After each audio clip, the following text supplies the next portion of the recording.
आज आप लोगों को प्रभुता संपन्न राज के बारे में पढ़ाएंगे। पहले आपको लास्ट जो वीडियो का जो चैप्टर था उससे कोरिलेट करना चाहूँगा। लास्ट वीडियो जो हम लोग डाला था हम लोगों ने, तो लास्ट चैप्टर था उद्देशिका। सिका भारत की उद्देशिका या प्रस्तावना, ये चैप्टर लास्ट टाइम पढ़ाया गया था। अब उद्देशिका प्रस्तावना में एक शब्द आता है संप्रभुता संपन्न। शुरुआत में ही आता है कि कहा जाता है इस उद्देशिका में है, हम भारत के लोग भारत को संपूर्ण प्रभुत्व संपन्न लोकतंत्रात्मक, मतलब प्रभुत्व संपन्न, प्रभुत्व संपन्न राज्य बनाने के लिए। तो प्रभुत्व संपन्न है क्या? प्रभुत्व संपन्न इस संबंध में आप मैं चर्चा करूंगा। प्रभुत्व संपन्न आखिर है क्या? कि बहुत, क्योंकि उद्देशिका तो लगभग लोग मोस्टली लोग इसको रीड कर लेते हैं, लेकिन उसकी कुछ शब्दावली, इसके मूल क्या, उद्देश्य क्या है, उसके बारे में जानकारी नहीं हो पाती है। इससे क्वेश्चंस कई बार उठते हैं ऑल कंपटीशन में। तो प्रभुत्व संपन्न क्या है?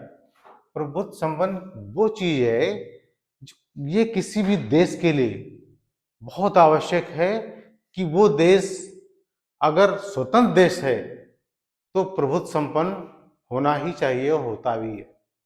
किसी भी देश को अपने आंतरिक मामलों में, बाह्य मामलों में निर्णय लेने की पूरी आजादी होती है। वो देश किसी भी देश के अधीन या किसी भी व्यक्ति के अधीन रहकर कार्य नहीं करता है तथा अपने में पूरा स्वतंत्र होता है। चाहे वैदेशिक मामले हों, चाहे रक्षा संबंधित मामले हों, चाहे आंतरिक मामले हों, सब में निर्णय लेने का उसके नागरिकों को उसको अधिकार होता है। इनडायरेक्टली वे में, जैसे कि हमारे उद्देशिका में कहा गया था, हम भारत के लोग, क्योंकि पूरा संप्रभुता हमारे भारत के लोगों में निहित है। हमारे भारत के लोग किसी के दबाव में, किसी बाह्य देश या बाह्य शक्ति के दबाव में नहीं है। तो क्या है इसकी डेफिनेशन? कोई भी स्वतंत्र देश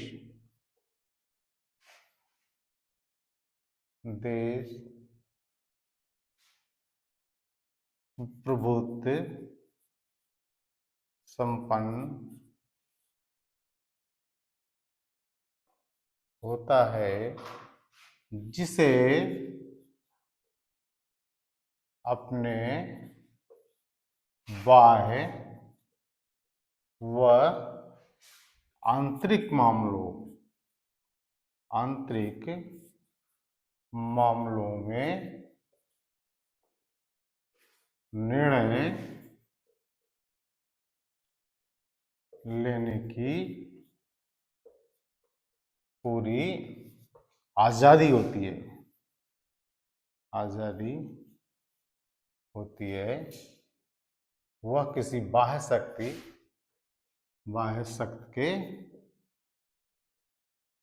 अधीन नहीं होता है, अधीन नहीं होता है।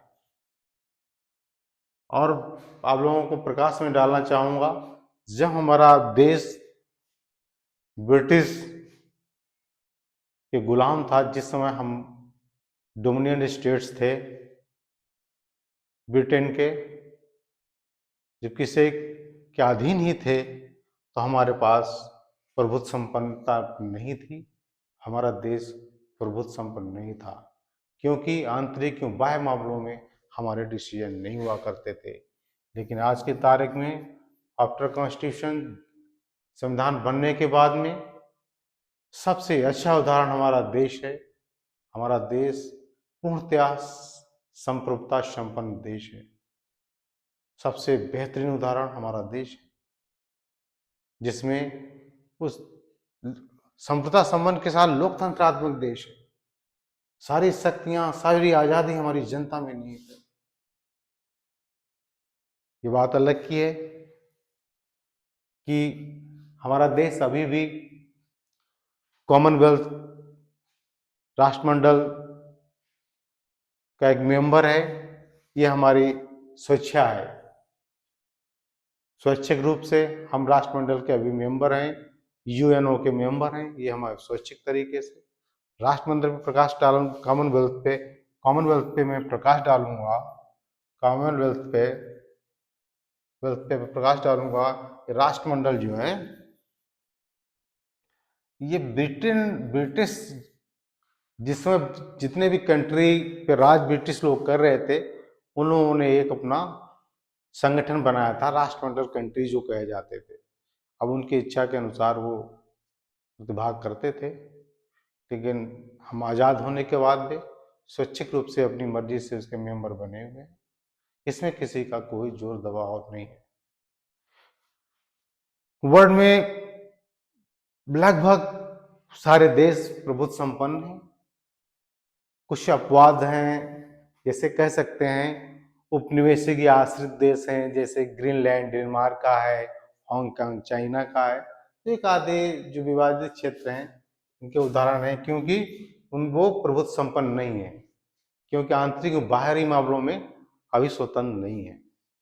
तो कुछ ऐसे अपवाद स्वरूप देश पड़े हुए हैं, लेकिन सबसे बेहतरीन जो एग्जाम्पल है हमारा देश है, जो पूर्णतया प्रभुत्व संपन्न है, जो हमारे उद्देशिका में शुरुआत में ही दिया गया।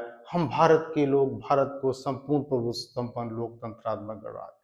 तो आगे के चैप्टर में प्रभुत्व संपन्न के बाद में आता है सेकंड टॉपिक आता है लोकतंत्रात्मक।